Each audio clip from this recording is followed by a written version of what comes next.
Assalamualaikum warahmatullahi wabarakatuh. Sampurasun. Alhamdulillah dulur dangu sadaya di mana bae ayana. Danget ieu emang tiasa nepangan deui dulur dangu sadaya di acara nu maneuh nyaeta dongeng Sunda di balena dongeng Mang Otong Channel. Mugia urang sadaya aya dina panang tayungan Gusti nu welas asih, tur aya dina kaayaan awak cager bager, pakasaban aman tentram, lantaran eta nu dipikaharep ku urang sadaya. Amin ya robbal alamin.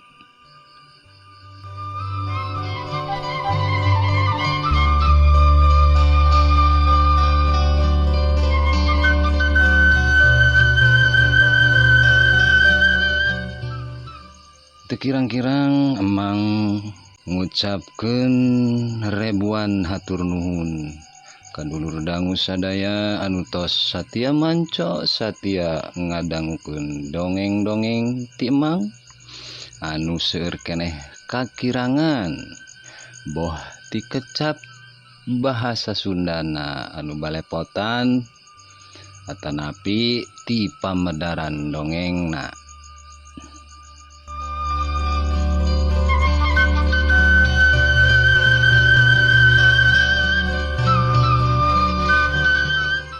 Oke teu hilap kanggo nu nembean manggihan dongeng Mang Otong Channel, mangga di-subscribe heula nya supados aya pemberitahuan atanapi notifikasi upami emang neraskeun hanca dongeng nu katunda. Dilajeng ka Noel tanda lonceng oge jempolna, diteraskeun coret-coret di kolom komentarna, kritik lan sarana diantos pisan ku emang di dieu.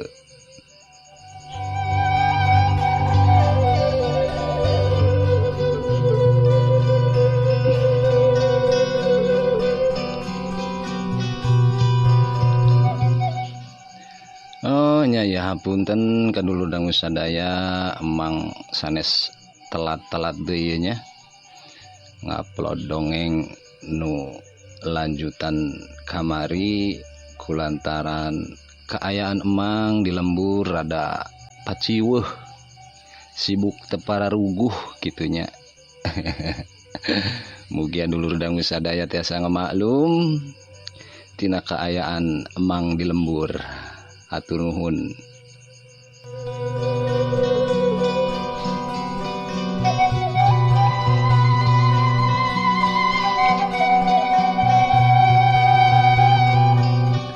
Hayu ulang teraskeun deui hanca anu katunda dina jejer carios dedemit leuwih buyut Yasana Kidagar bagian anu kaopat.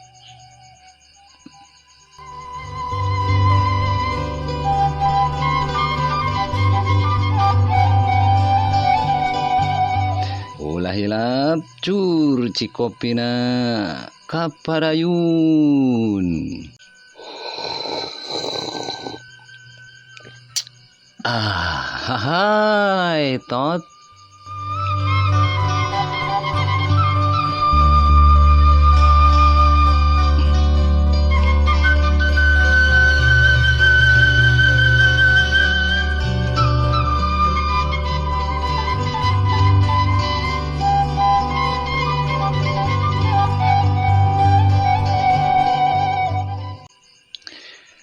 Arman ukur cicing leungeunna ngalapan getih anu ngalay tina selabiwirna, sedengkeun hatena mah nandangan kapeurih anu luar biasa. Nyerina manikawas digeurihan ku hinis nampa panghina ti amburumsih anu sakitu nyampahna ka dirina oge kakolotna. Nyerina hate Arman teh ngelehkeun nyerina beungeut jeung awakna anu meunang panyiksa ti kemed badegana juragan Barkah. Ambu Rumsi ngaleos indit bari ngagusur Neng Arum, sedengkeun Kemed ngiringkeun di satu kanggeunana. Sanggeus Ambu Rumsi, Neng Arum katud Kemed teh indit mulang, Aki Warsa ngadeukeutan ka Arman. "Man, hidup teu kunaon?" tanya Aki Warsa. "Henteu Ki, sakieu mah jamak Ki," walon Arman. "Sing sabarnya Man, hampuraeun indungna si Eneng mah, sifatna memang babari ambek, tapi da sabenerna mah ngan ukur melangkan jadi anak eta teh, ngan bae sikepna salah." "Sumuhun Ki, teu naon-naon," barina Arman anu lepat Ki. "Permios Ki, Arman bade uih heula." "Nyaman, salam ka Bapak hidupnya." "Muhun Ki." Arman teh ngaleos ninggalkeun Aki Warsa anu harita nganteur lengkahna Arman ku paneutupna tepi ka ngilesna Arman tina pupudunan.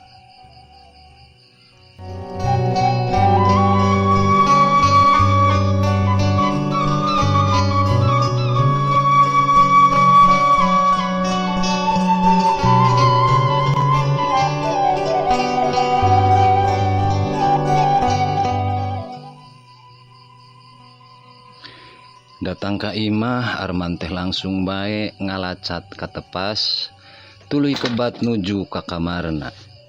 Maksudna mah sangkan teu ditanyaan ku kolotna, da puguh kaayaan beungeutna teh bengep, geuneuk, bajuna oge kalotor. Tapi karake tepi ka tengah imah, kasarandog pisan jeung bianah anu karak kaluar ti pawon. "Arman, kunaon hidup teh? Baju mani kalotor kitu?" ceuk biana bari nyampeurkeun ka anakna. Arman teu ngawalon, manehna ngeluk tungkul, hatena perang sabil, naharek bebeja atawa moal ngeunaan dirina anu digebugan ku Kemed anu diparentah ku Ambu Rumsi. "Geuning, eta beungeut mani bengep gareuneuk, leungeun oge barabak," ceuk biana bari nyengkatkeun sirah Arman. Beungeut Arman diilikan kitu oge leungeunna. "Akang, Kang Kosim," biana kegaroan ka salakina. Mang Kosim anu keur magehandoran pacul di pipir gancang nyampeurkeun, dituturkeun ku Dewi adina Arman anu ngarasa reuas sebab tara ti sasari indung gegaroan tarik ka bapana. "Aya naon nah? Wayah sarepna kalah jojorowokan," ceuk Mang Kosim satepina di tengah imah. "Tingali Arman Kang, beungeutna gareuneuk, leungeunna oge barabak," ceuk biana hari weus-weus. Mang Kosim gancang mariksa beungeut jeung leungeunna Arman. "Kunaon hidup teh Man? Nah mulang-mulang kawas tas digebugan batur kieu?" tanya Mang Kosim. "Gebis di jalan Pak, ti seureuleu," walon Arman bari teu wani neuteup ka bapana anu harita mencerongan beungeutna. Arman ditarik ku Mang Kosim diajak diuk di tengah imah. Di tengah imah teh eueuh nanaon, eueuh kursi-kursi acan ngan ukur aya sahlai samak anu geus butut bolong di ditu di dieu. Bianah jeung Dewi milu dariuk emok di tengah imah. "Nyarita anu bener Man, kunaon hidup teh?" tanya Mang Kosim deui bari neuteub seukeut ka Arman. "Gebis Pak, samulangna ti kios babah tongpai teh Arman mapai jalan bari ngilikan kenur sareng useup. Teu apal aya legok. Arman ti jalikeun teras gebis Pak," walon Arman bari ngeluk tungkul. "Maknya labuh tepi ka barengep kitu. Lamun leungeun lecet atawa babak wajar. Ieu mah kabeungeut-beungeut gareuneuk." "Apanan Arman gebisna nyolontot ka gawir caket kebon kacang Mang Dasep Pak," janten kugulitikan kalebak, janten bengep kulantaran di dalalagor karena catang kayu sareng batu pak. Man, pamohalan batu atawa catang kayu ninggalkeun tapak ramo anu ngagareleng berem dina pipi. Hidup mau bakat ngarang carita kawas kidagar man. Leuwih hade bebeja anu bener. Saha jalmana anu geus kaniaya ka hidup. Ceuk Mang Kosim. Nya Ujang, ulah nyieun kolot salempang. Sok nyarita anu bener. Saha anu geus ngalakukeunana? Bi Anah milu mairan. Arman ngahuleng, manehna geus teu bisa ngeles deui da puguh. Memang dina pipina teh aya tapak ramono kemed anu tinggareleng berem. Bapak, emak, pami Arman wawartos, bapak sareng emak wayahna ulah manjangkeun ieu masalah. Wios Arman bae anu nandangan ieu panyiksa. Arman ikhlas pak, mak, da panginten Arman nu lepat. Sok bejakeun heula saha jalmana anu geus neunggelan hidup teh. Mang Kosim masih katempo tenang sanajan sabenerna mah dina hatena ngageremet rasa ambekna tadi ge dipeper sangkan teu budal ka anakna. Mang Kemed pak, Arman ngawalon suarana lalaunan pisan. Naon? Dedengean teh nu neunggelan hidup teh si Kemed. Si Kemed bade gana juragan Barkah? Ceuk Mang Kosim bari ngarenjag reuas. Sabab teu nyangka bade gadununganana sorangan anu geus neunggelan anakna. Padahal mah salila ieu Mang Kosim jeung Arman teh akrab jeung Kemed da puguh sok remen panggih lamun Mang Kosim atawa Arman digawe di imahna juragan Barkah. Leres pak, Mang Kemed bade gana juragan Barkah. Nah Kemed neunggelan hidup man. Emangna aya masalah naon? Bi Anah anu tumanya. Kieu mimitina mak. Bapak derak-dek bae Arman teh medar kajadian anu tumiba ka dirina. Ti mimiti panggih jeung Neng Arum di tengah jalan tug tepi ka manehna digebugan ku Kemed. Sakabehna dibejakeun ku Arman ka kolotna. Kitu kajantenana teh pak. Wayahna bapak ulah dugi ka ambek sarta manjangkeun ieu masalah pak. Ceuk Arman mungkas caritana. Kurang ajar si Kemed. Wawanianan nyiksa anak aing.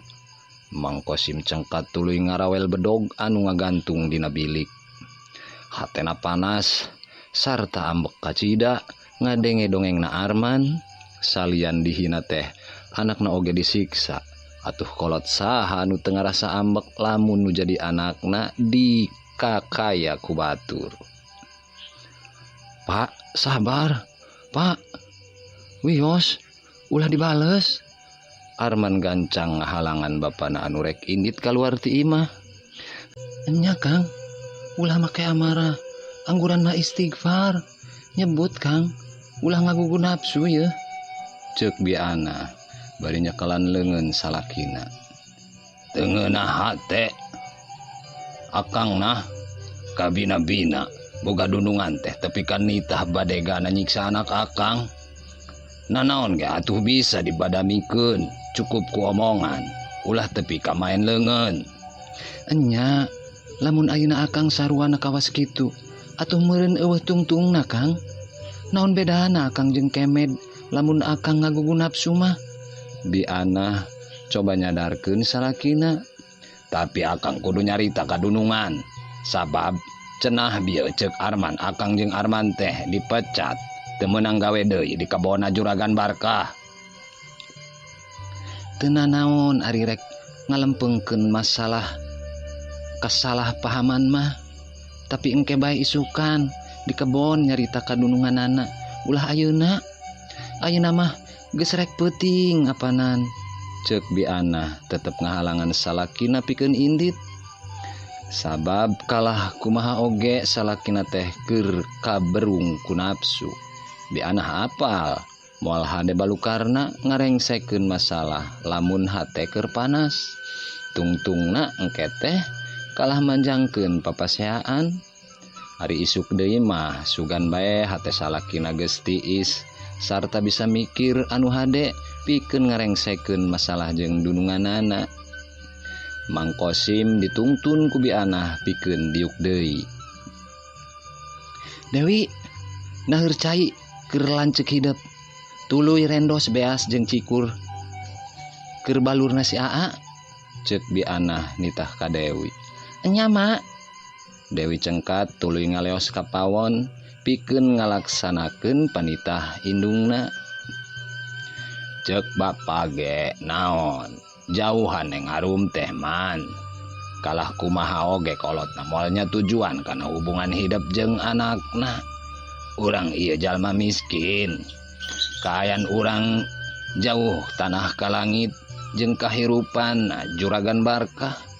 Ulah wanita ngimpikeun bulan di langit anu pamohalan bisa kahontal ku leungeun urang man. Ceuk Mang Kosim. Tuluy ngarahuh miceun Bang Baluh hatena. Sanggeus narik napas panjang Mang Kosim nyarita deui. Tah, kieu akibatna ari teu ngadenge kana omongan kolot teh. Angger we kolot mah kabarud kabawa susah kudu jadi anak. Hidup menang panghina jeung panyiksa. Urang oge leungit pakulian, tambah hirup jeung sangsara anu bakal kahalaman kahareupna. Mang Kosim ngagelenut ngomongan Arman. Sumuhun, hapunten abdi Pak. Ceuk Arman bari ngahareuk tungkul. Geus Kang, da lain salah-salah teuing anak urang. Apanan neng arumna sakitu tetara jalanana wani neang-neangkeun apan ka dieu lamun Arman teu katempo gawe ka kebon teh. Sedengkeun eta teh anak dunungan. Meureun Arman mah ngaragangan Kang. Da nya anak dunungan diantep disapirakeun. Kesalah deui disangka kolotna anak urang teh sombong teu daek ngajenan anakna. Ceuk Biana. Keur kitu Dewi norojol ti pawon. Mak, caina tos ngagolak. Beas cikurna oge tos direndos lembut. Geura ka itu ka cai man. Mandina make cihaneut ngarah awakna teu rengkeng teuing. Uyahan saeutik caina nya. Tuluy tas mandi ke anu bareuh di baluran ku beas cikur. Muhun mak. Pak, Arman bade ka cai heula. Arman nguniang hudang tuluy ngaleos ka pawon. Mang Kosim nyarandekeun tonggongna kana bilik. Bari panonna nyawang kajauhna ngaliwatan lawang panto anu ngablak muka.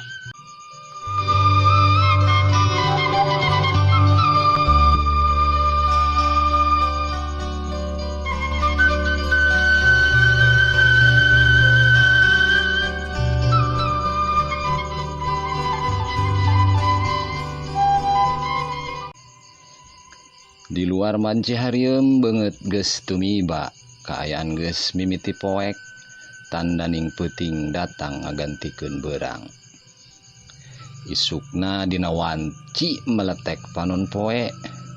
Mang Kosim geus tatan-tatan nyoren bedogna sarta nyelapkeun peso dina cangkengna. Cikopi sabekong pinuh geus erep.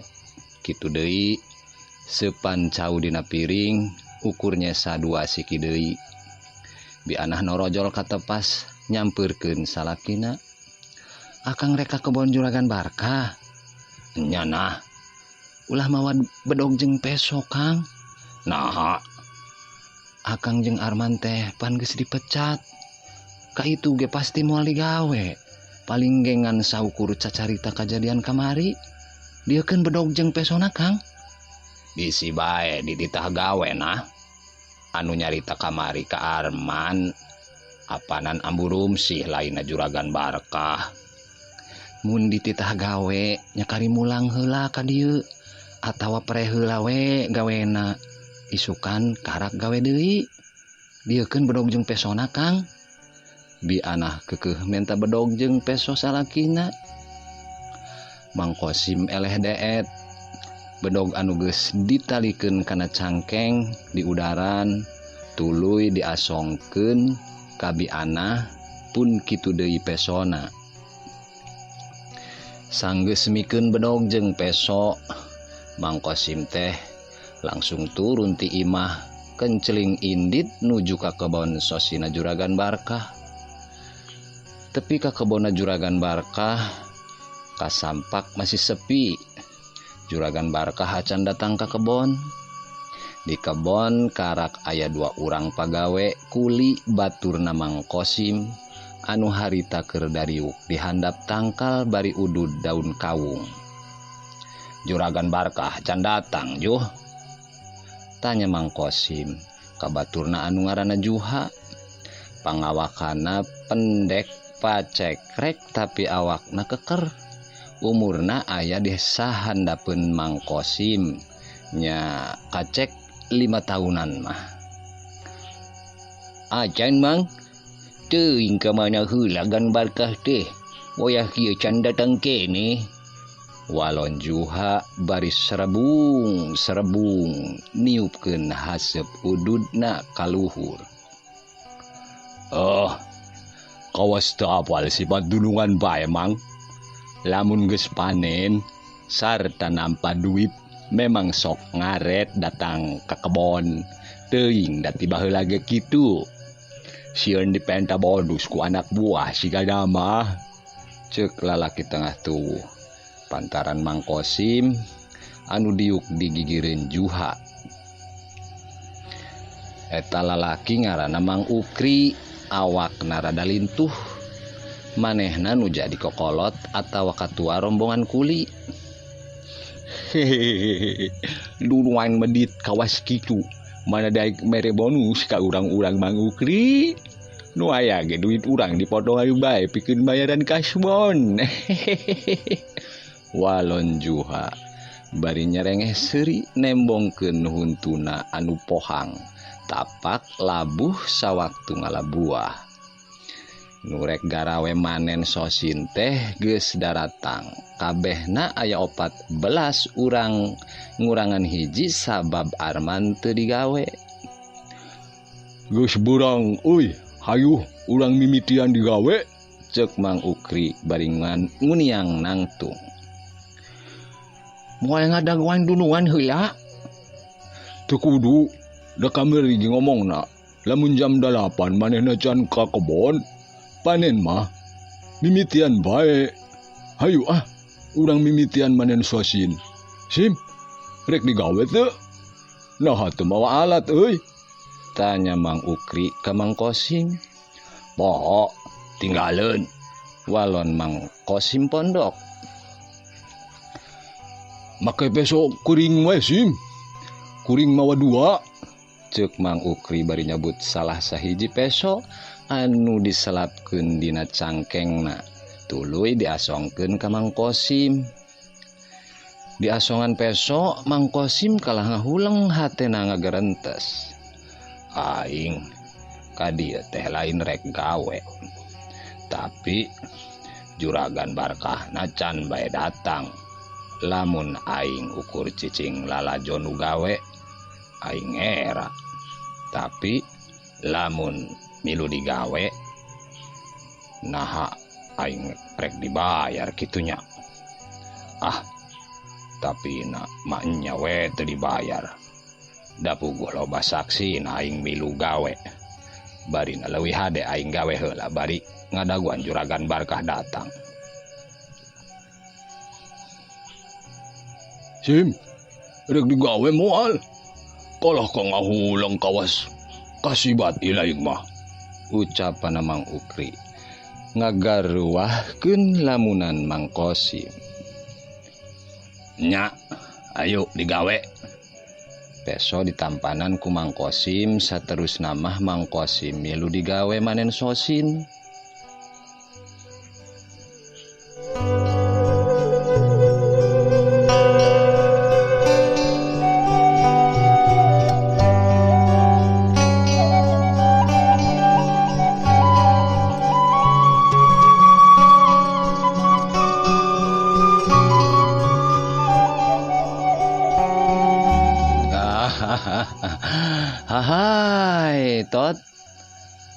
dangu sadaya waktos natanya kapan urang tunda heula cariosan nepi ka dieu mugia urang dipasihan umur panjang meh tiasa patepang dangu deui di waktos nu salajengna. Ku kituna emang nyuhunkeun panghampura ti sadaya dulur dangu tina sadaya kakirangan terutami tina cara emang medarkeun dongeng. Mugia ieu dongeng-dongeng emang tiasa janten hiburan di waktos luang, janten pelepas rindu kangge anu nuju tebih ti palemburanana. Akhiru kalam, wassalamualaikum warahmatullahi wabarakatuh. Permios.